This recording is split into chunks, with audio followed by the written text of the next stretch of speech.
Hey everyone, so here we are back with another video, and this particular video will be the last video from your particular chapter Socialism in Europe and the Russian Revolution. तो यहाँ हम लोग एक बार पीछे से quick recall कर लेते हैं और एक लिंक यहाँ पर हम समझने लगते हैं कि हम क्या चीज़ पढ़ रहे थे और क्या हमें आगे पढ़ना है। तो हम ऑलरेडी देख चुके थे कि फेब्रुअरी रेवोल्यूशन के बाद में बोल्शेविक्स जो है वो धीरे धीरे पावर में आने लगते हैं और किस तरह से जो प्रोविजनल गवर्नमेंट है उन दोनों के बीच में लड़ाई होना शुरू हो जाती है ना। तो ये सारे टॉपिक्स जो थे वो हम ऑलरेडी पढ़ चुके थे कि वर्कर्स जो थे उन्होंने अपने ट्रेड यूनियंस वगैरह बना करके उन्होंने प्रोविजनल गवर्नमेंट के अगेंस्ट अपनी वॉइस उठानी स्टार्ट कर दी थी। और हमने लेनिन का पूरा वो रिवॉल्ट भी देख लिया था कि लेनिन ने कैसे मतलब अपनी आर्मी वगैरह का यूज़ करके उसने पूरी सारी जो पावर्स है उसको कंसोलिडेट कर ली होती है and he took over the provisional government also. ठीक है, तो हम ये चीज़ें सारी पढ़ चुके थे, समझ चुके थे कि एक्चुअली अक्टूबर रेवोल्यूशन क्या था, है ना। अब क्या क्या चीज़ें अक्टूबर रेवोल्यूशन के बाद में चेंजेस आए थी तो वो भी हम समझ चुके थे कि जो बोल्शेविक्स के पावर में आने के बाद में, लेनिन के पावर में आने के बाद में जो सबसे बेसिक डिमांड्स थी लेनिन की, उसने वो सारी चीज़ों को एक्सेप्ट करवा दिया था। उसने जितने भी ओल्ड टाइटल्स थे एरिस्टोक्रेट्स के उनको हटा दिया गया था। ठीक है, और उसने अपनी पार्टी का नाम भी चेंज करके रशियन कम्युनिस्ट पार्टी बना लिया था, है ना। एग्जैक्टली ये सारी चीज़ें हम ऑलरेडी डिस्कस कर चुके थे। अब हमारी बात कहाँ आती है, सबसे इम्पॉर्टेंट टॉपिक की। ऐसा नहीं था कि हमने फेब्रुअरी रेवोल्यूशन पढ़ा तो उसके बाद सब कुछ चीज़ें एकदम अच्छी सी हो गई या फिर अच्छी नहीं थी इसीलिए हमें अक्टूबर रेवोल्यूशन करना पड़ा, है ना। अब अक्टूबर रेवोल्यूशन के बाद में भी ऐसा नहीं है कि बेटा सारी चीज़ें बहुत अच्छी होती है। ऐसा नहीं है कि बोल्शेविक्स जो पावर को बहुत अच्छे प्रॉपर मैनर में यूज़ करते हैं और वो कम्युनिस्ट पावर को एंजॉय करते हैं, ऐसा कुछ नहीं होता है। जबकि यहाँ पर भी अब कौन पावर में आया है वो अपनी पावर्स का किस तरह से यूज़ करेगा ये हमेशा हिस्ट्री के अंदर अनसर्टन रहा है। दिस इज़ एविडेंट है, हम लोग किसी भी स्टोरी को उठा करके देखें कि जिस भी इंसान के हाथ में पावर आ जाती है, ठीक है, वो अपनी पावर्स का मिसयूज़ करना स्टार्ट कर देता है। तो यहाँ से भी अगर आप समझते हैं कि in November 1917 election to constituent assembly by Bolsheviks, मतलब इलेक्शंस करवाए थे इन लोगों ने, पर इन्हें यहाँ पर मेजॉरिटी सपोर्ट नहीं मिला था। और मेजॉरिटी सपोर्ट नहीं मिलने की वजह से जो assembly was rejected by Bolsheviks, ठीक है, and Lenin dismissed the assembly. जो असेंबली थी उसने साफ मना कर दिया था कि जब तुम्हें मेजॉरिटी, कॉन्स्टिट्यूएंट असेंबली जो थी उन्होंने साफ मना कर दिया था बोल्शेविक्स को कि अब तुम्हारे पास मेजॉरिटी नहीं है तो तुम किसी फॉर्म ऑफ गवर्नमेंट को अब नहीं बना सकते। पर लेनिन ने क्या किया, उस असेंबली को ही डिसमिस कर दिया। अब इसके पीछे इसका रीज़न था ना बेटा कि इसके पास पावर थी, so he could do anything, he could abdicate. Even जब इन्होंने मुनाक को एब्डिकेट करवा दिया था, प्रोविजनल गवर्नमेंट को एब्डिकेट करा दिया था, तो इनके सामने कॉन्स्टिट्यूएंट असेंबली क्या था, राइट। तो despite opposition in March 1918 Bolsheviks ने क्या किया, इसने एक पीस पैक्ट साइन कर लिया था जर्मनी के साथ में। ठीक है, अब इससे क्या था, जर्मनी के साथ क्यों आया, मतलब यहाँ पर आपको भी पता है कि हम लोग कब की बात कर रहे हैं, 1917 टू 1918 की बात हम कर रहे हैं, जब वर्ल्ड वॉर 1 ऑन था, ठीक है, चालू था, मतलब ऑन फेस था ही सही। तो उसमें अब 1917 में विड्रॉ कर लेता है रशिया, ये आपको बहुत अच्छे से पता है। तो वो वहाँ पर एक पीस नेगोशिएशन आपको, अगर मैंने ये चीज़, अगर जिसने भी वर्ल्ड वॉर 1 बहुत अच्छे से पढ़ा है उसको अच्छे से पता है कि वर्ल्ड वॉर 1 में चाहे कुछ भी हो कि अलाइड पावर्स जीत रही थी, पर अलाइड पावर्स का जो रशियन फ्रंट था वो हमेशा से वीक रहा है। ठीक है, तो इसीलिए रशिया यहाँ से विड्रॉ भी कर लेता है। ठीक है, तो over the period of time Russia became one party state. ठीक है, मतलब जैसे जैसे टाइम स्पेन निकलता जा रहा है, बोल्शेविक्स मतलब अपनी मनमानी करता जा रहा है और उसने इस तरह से पूरी अपनी पावर्स को कंसोलिडेट कर लिया था कि अब वहाँ पर सिंगल पार्टी, अभी हमने देखा था कि कितने नियरली 500, जब प्रोविजनल गवर्नमेंट थी तब नियरली 500 पॉलिटिकल यूनियंस बने थे, है ना। पर अब वो सारी चीज़ें वापस से बंद हो चुकी है, अब केवल सिंगल पार्टी रह गई है, that is if you will see Russian communist party रह गई है वहाँ पे। ठीक है, सो ट्रेड यूनियंस वे केप्ट अंडर कंट्रोल। ठीक है, सीक्रेट पुलिस बनाई गई थी, सीक्रेट पुलिस के जैसे चेक फर्स्ट, OGPU, आप बहुत से ऐसा देखोगे इसके अंदर, मतलब आपको NCERTs में भी काफ़ी पुलिस वगैरह के नाम मिल जाएंगे। ठीक है, तो काफ़ी कोप्स वगैरह है, मतलब सीक्रेट पुलिस बना दी गई थी ताकि इनकेस अगर कोई भी अपनी वॉइस रेज करने की कोशिश करता है तो उसको पनिश किया जा सके, है ना।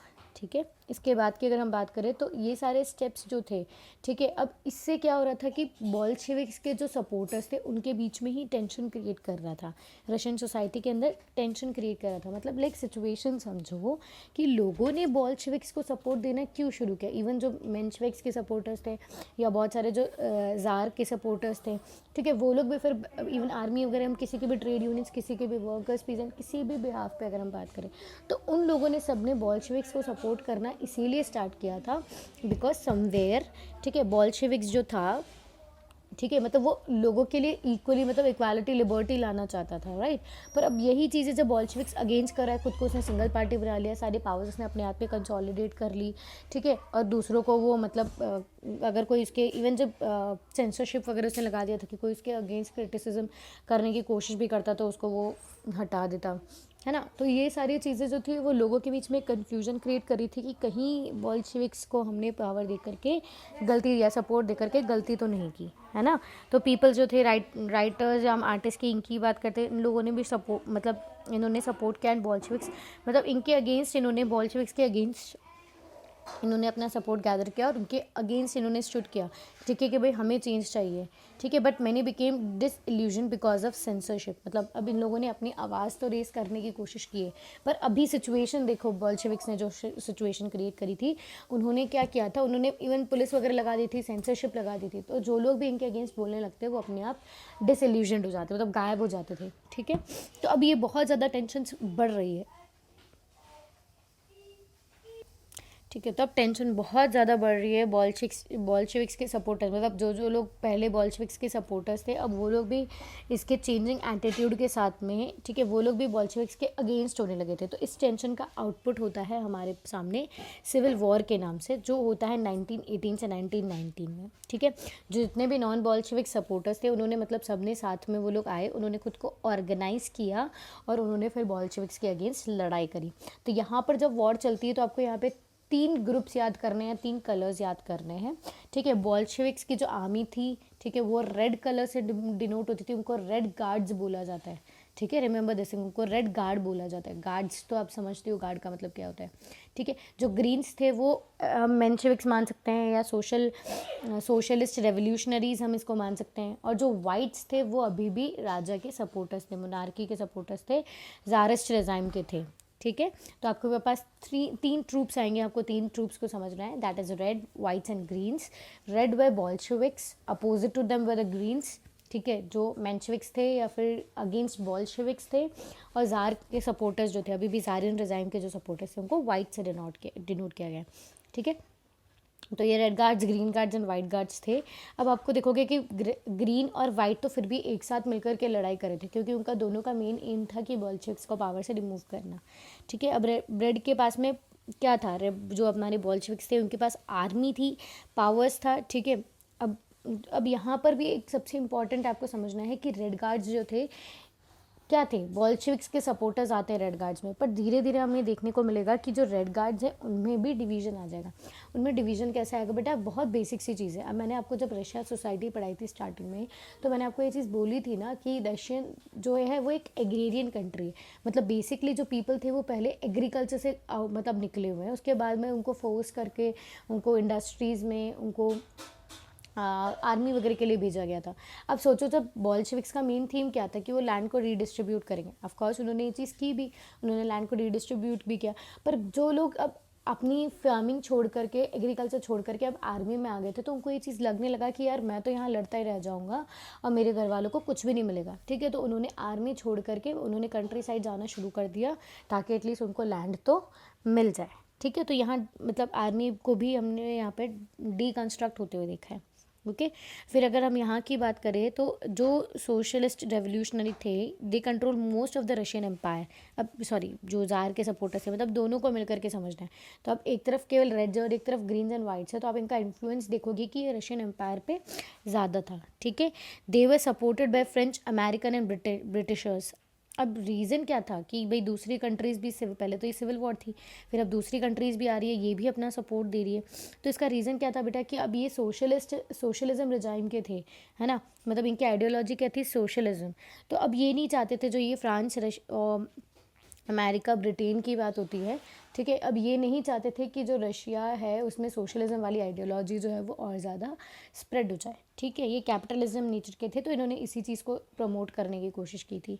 दैट इज़ वाई वो आते हैं और रिच गार्ड्स के अगेंस्ट फाइट करते हैं and to control the growth of socialism, ठीक है। They came to control the growth of socialism, okay. So due to all these reasons there was civil war, ठीक है। पूरी मतलब जिसके बाद में फेमाइंस वगैरह भी आ गए थे। So this is that you need to understand the situation of civil war की कहाँ हुई थी, किसके बीच में हुई थी और रीजंस क्या थे। तो जब सिचुएशन होती है सिविल वॉर के अंदर बेटा, अब आपको एक अजम्पशन लगाओ कि अभी हमें तो यही पता है ना कि सिविल वॉर हो रही, फिर भी जीतता कौन है, फिर भी बोल्शेविक्स जीतते हैं। तो वो हमें क्यों कैसे होता है वो भी समझने की ज़रूरत है। वाइट्स जो थे, ठीक है, एरिस्टोक्रेट्स, अब वो बहुत ज़्यादा हार्श थे पीजेंट्स के अगेंस्ट, ठीक है। मतलब वो, अब आपको जेन्युइन चीज़ है कि अब इसमें यहाँ स्टार्टिंग से याद कर लो, इन लोगों के पास बड़ी बड़ी ज़मीनें थी। जब इनसे इनकी ज़मीनें छीन करके दी जाएगी तो ये थोड़ी उसको देने देंगे फार्मर्स को, नहीं ना। तो इसीलिए लैंड डिस्ट्रीब्यूशन चाहते ही नहीं थे। और इसीलिए क्या होता है कि जो पीजेंट्स का सपोर्ट था वो वाइट से हट गया था, वाइट्स को बिल्कुल भी पसंद नहीं करते थे। आपके पास अल्टरनेटिवली दो ही तो ऑप्शन है ना, या तो तुम रेड गार्ड्स की तरफ से लड़ो या फिर इस दूसरे फ्रंट से लड़ो। तो जब उनको वाइट्स बिल्कुल पसंद ही नहीं है, जो वाइट्स का बिल्कुल भी सपोर्ट नहीं चाहते, क्योंकि उनको पता है कि अगर हमने वाइट्स को सपोर्ट किया तो हमें किसी भी तरह की ज़मीन नहीं मिलेगी, तो इसी रिस्पॉन्स में वो क्या करते हैं, फिर उनके पास जो एक दूसरा ऑप्शन था बोल्शेविक्स, वो उसी को चूज़ करते हैं, ओके। बोल्शेविक्स को जो है उनको धीरे धीरे सपोर्ट मिलने लग गया। नॉन रशियन नेशनलिस्ट जो थे या फिर जो मुस्लिम जर्डिस्ट थे, जिनके बारे में हमने स्टार्टिंग में याद करो, जब रशियन एम्पायर पढ़ रहे थे, है ना, 1917 या 1914 के अंदर, तो हमने देखा था कि कितने सारे और दूसरे नेबरिंग कंट्रीज़ भी थी उसके अंदर, ठीक है। तो वो आसपास के सारे लोग जो थे, मतलब इसे भी अदर तरह से बाहर वाली नेबरिंग कंट्री से इसे भी सपोर्ट मिलने लग गया था, ठीक है। तो अब समझ रहे हो कि इसे सपोर्ट मिलने लग गया था, तो धीरे धीरे कहीं ना कहीं इसकी आर्मी जो थी वो एक तरह से ब्रेक भी होती जा रही थी, तो कहीं और से फिर वापस से एडअप भी होती जा रही थी। इसे कहीं ना कहीं सपोर्ट भी मिलता जा रहा था। मुस्लिम्स ने इसीलिए सपोर्ट किया था क्योंकि बाकी और कंट्रीज़ में अगर आप देखोगे, ज़ार को अगर हम देखेंगे तो वो क्रिश्चियंस में बिलीव करते थे, है ना, ऑर्थोडॉक्स क्रिश्चियनिटी में बिलीव करते थे। तो इसी वजह से इनके पास एक मुस्लिम्स को भी एक सपोर्ट मिल गया था, एक रोल मिल गया था एक समवेयर कि हाँ हम हमारे मतलब हम हमारी रिलीजन को यहाँ पर थोड़ा सा सेफ गार्ड कर सकता है। So they all came and switch towards the Bolsheviks, ठीक है। पर बोल्शेविक्स की बहुत बार मतलब अब एक टेंशन तो क्रिएटेड है ही ना बेटा, क्योंकि बोल्शेविक्स ऐसी हरकत करता है कि वो मतलब अब आसपास के कोई राजा वगैरह होंगे, उनको जाकर के बोल्शेविक्स ने मार दिया, सेइंग कि वो उसने मेरी बात नहीं मानी थी इसलिए मैंने उसको मार दिया। तो कभी कभी लोग जो थे वो बोल्शेविक्स के नीचे से कन्फ्यूज भी हो जाते थे। बट अल्टरनेटिवली जब हम देखते हैं कि हमारे पास जब दो चॉइसेस अवेलेबल है कि आपको बोल्शेविक्स चाहिए या मेंशेविक्स चाहिए, तो लोगों को of course they switch towards the Bolsheviks, कि कहीं ना कहीं उनकी जो चीज़ें थी वो बेटर थी, ओके। तो इस चीज़ को रेमेडी करने के लिए पता है क्या होता है, मतलब कि सब में इनमें लड़ाई वगैरह होती है, ठीक है। फिर फाइनली क्या होता है कि इन्होंने एक सोल्यूशन ढूंढा होता है कि बहुत सी बार जो लोग थे वो इनसे सेटिस्फाइड भी नहीं हो रहे थे बोल्शेविक से अपना। कभी कभी ऐसा भी होता था कि ऐसा ही नहीं कि केवल सपोर्ट ही दे रहे, बहुत सी बार ऐसी सिचुएशन भी आती थी कि वो बोल्शेविक से नाराज़ भी हो जाते थे, ठीक है। तो इस चीज़ को सॉल्व करने के लिए जितने भी नॉन रशियन नेशनलिस्ट थे उन्हें अपनी एक ऑटोनॉमी दी गई, ठीक है, यूएसएसआर के अंदर। मतलब कि ठीक है, तुम्हारे डिसीजंस वगैरह जो कुछ हैं, रिलीजियस हुए कुछ और पॉलिटिकल अफेयर्स जो हुए, उनमें अपना डिसीजन खुद ले सकते हो, ठीक है। तो यहाँ से हमें क्या समझ आता है कि फिर सिविल वॉर ख़त्म होती है लगभग, क्योंकि अब लड़ाई सिविल वॉर ख़त्म तो होती है, अब सिविल वॉर में लड़ाई किसके बीच में हो रही है, red guard versus green and whites. तो यहाँ जीतते फिर भी कौन है, रेड गार्ड्स, ठीक है। तो अब मेकिंग ऑफ सोशल, अब ये जीत जाते तो अब ये इनकी आइडियोलॉजी को ईजिली स्प्रेड कर सकते हैं। बैंक्स एंड इंडस्ट्रीज़ जो थी वो नेशनलाइज्ड हो गई थी। सारे आपको भी पता है कि इनकी क्या क्या वॉर से विड्रॉ हो ही गया था, ठीक है। Collective work was performed by peasants. Collective work आपको याद है ना, मतलब सब साथ में मिलजुल कर, मतलब अब लैंड जो थी वो किसी पर्टिकुलर की ना होकर के गवर्नमेंट हैंड्स में चली गई थी, ठीक है। सेंट्रलाइज प्लानिंग वॉज इंट्रोड्यूस्ड, क्योंकि अब आसपास के नेबरिंग, मतलब जेन्युइन चीज़ है बेटा कि पहले क्या था कि एक राजा ने अपनी मनमानी करी, फिर एक राजा ने अपनी मनमानी करी, तो एक सेंट्रलाइज मैनर में प्लान्स नहीं जाते। अब सारी पावर, सारे रिसोर्सेज जो थे वो सेंट्रल के पास चले गए थे, गवर्नमेंट के पास चले गए थे, ठीक है। वो सेंट्रल को ही उन्होंने मतलब इंडोस्ट करके उन्होंने सारी चीज़ें इनिशिएट की थी।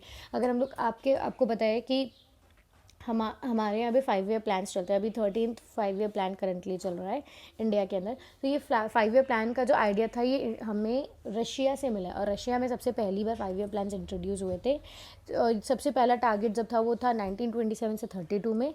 तो आप मतलब अगर सबसे पहले ये वन वर्ड का इंपॉर्टेंट क्वेश्चन होता है कि 5 ईयर प्लान कहाँ पर इनिशिएट किया था, सबसे पहला 5 ईयर प्लान रशिया में कब इनिशिएट किया गया था, तो 1927 में हुआ था। Okay, this is all led to a huge industrial growth. ठीक है, अब क्या हो रहा है, अब 5 ईयर प्लान्स क्या होते हैं बेटा, टारगेटेड ग्रुप्स। आपको जिनको भी नहीं पता है 5 ईयर प्लान्स क्या होते हैं, तो बेटा नॉर्मली जब एक गवर्नमेंट आती है तो वो उसका टेन्योर 5 ईयर्स होता है, तो वो अपने साथ में बहुत सारे प्रोमिस करती है। ठीक है, कि मैं इस टाइम ड्यूरेशन के अंदर ये चेंजेस या ये डेवलपमेंट लेकर के आऊँगा, है ना। तो वो एक गोल्स होते हैं, एक टारगेट्स होते हैं। तो उनको एक लिमिटेड, ऐसा नहीं कि भाई ठीक है बना करके छोड़ दिया, उनके साथ एक टारगेट लिया जाता है कि हम इसी साल इसी ड्यूरेशन के अंदर हम इसकी ग्रोथ को इम्प्रूव कर लेंगे, है ना। तो टारगेटेड प्लान्स भी बोला जाता है इनको। तो ऐसा नहीं था कि जब ये जीत गए बॉल्शेविक्स तो इन्होंने सब अच्छा किया, है ना। इनके साथ में कुछ डार्कर साइड भी था जो हमें समझने की ज़रूरत है। ठीक है, अब क्या हो रहा था बेटा कि ऐसा नहीं था कि इंडस्ट्रियल ग्रोथ हो रही है, चलो सब कुछ अच्छा हो रहा है, लोगों की इनकम बढ़ती जा रही है। अब इंडस्ट्रियल ग्रोथ होने की वजह से जो पुअर पीपल थे, उनकी वर्कर्स की वर्किंग कंडीशन बहुत ज़्यादा पुअर हो गई थी। उन्हें एक बहुत ज़्यादा हार्ड लाइफ जीनी पड़ रही थी, और एक फ्रीक्वेंट स्टॉपेज उन पे लग जाता था वर्क पे। बिकॉज अब ये चीज़ आपको कैसे समझने की ज़रूरत है कि रशिया जो है उसका अगर हम क्लाइमेटिक समझते हैं, क्लाइमेटिक कंडीशन समझते हैं, तो वहाँ एक ऐसा सीज़न मतलब साल में एक ऐसे टाइम भी आता है जहाँ टेम्परेचर -40 डिग्री तक चला जाता है ना। ठीक है, 30-40 तो ठीक है, 40 में भी somewhere I am saying so loud कि 40 डिग्री, बट हाँ ठीक है, आराम से वी कैन अंडरस्टैंड कि काफ़ी ज़्यादा लो टेम्परेचर चला जाता है। ओके, इवन हमने पॉट्स वगैरह की बात भी की थी कि कुछ ऐसे पॉट है जो फ्रीज हो जाते हैं, तो उस ऐसे सर्कमस्टांसेस में या फिर कभी फेमाइन वाले सर्कमस्टांसेस की वजह से भी कुछ ऐसा टाइम आ ही जाता है जब नियरली वो काम जो है उसे रोकना पड़ जाता है। मतलब एक साल तो ऐसा था जिसमें 500 बार, मतलब 1 साल का बोल सकते हैं हम, या मे बी 5 ईयर के अंडर में हुआ है ये, 500 बार काम रुका था। ठीक है, तो मतलब that is like huge, like you can say kind of loss. अगर आपने जो बड़ी बड़ी इंडस्ट्रीज़ वगैरह भी देखी होगी बेटा, वो फेस्टिव डेज़ में भी, दिवाली भी वो अपना काम नहीं रोकती है। ओके, क्योंकि वहाँ बहुत ज़्यादा लॉस हो जाता है एक ही दिन में।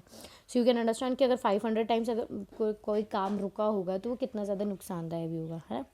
तो गवर्नमेंट ने इसके लिए क्या स्टेप्स लिए थे कि उन्होंने मतलब गवर्नमेंट ने केवल डार्कर साइड पे ही नहीं काम किया, उन्होंने जो मतलब कमियां थी उन सब चीज़ों पे भी ध्यान रखा। ठीक है, उन्होंने स्कूलिंग वगैरह जो थी, जो बच्चे जो वर्कर्स जो पीजेंट्स जो काम करने आ रहे थे उनके बच्चों के लिए उन्होंने स्कूलिंग्स वगैरह, फ्री एजुकेशन वगैरह जैसी चीज़ें स्टार्ट की, और क्रिचेस जैसी फैसिलिटी दी। क्रिचेस का मतलब एक सिंपल सी लैंग्वेज में समझा दूँ, जो इंडियन गवर्नमेंट भी फॉलो करती है कि किसी भी ऑर्गेनाइजेशन में अगर 30 विमेन एम्प्लॉयज़ ओके से ज़्यादा होती है, नियरली अप्रॉक्सीमेटली 30 या 30 से ज़्यादा होती है, तो उसमें क्या किया जाता है बेटा कि गवर्नमेंट जो है, ठीक है, वो क्या करती है कि मतलब लाइक आपने ऐसे सुना भी होगा, मतलब अब जैसे फॉर एग्जांपल अपनी स्कूल की ही बात कर लेते हैं, अपने यहाँ पे भी कितने सारे फिर लेडी टीचर्स तो होती है, तो उनके बच्चों के लिए अब उनके वो आएगी तो उनके साथ उनके छोटे बच्चे भी तो आएंगे ना।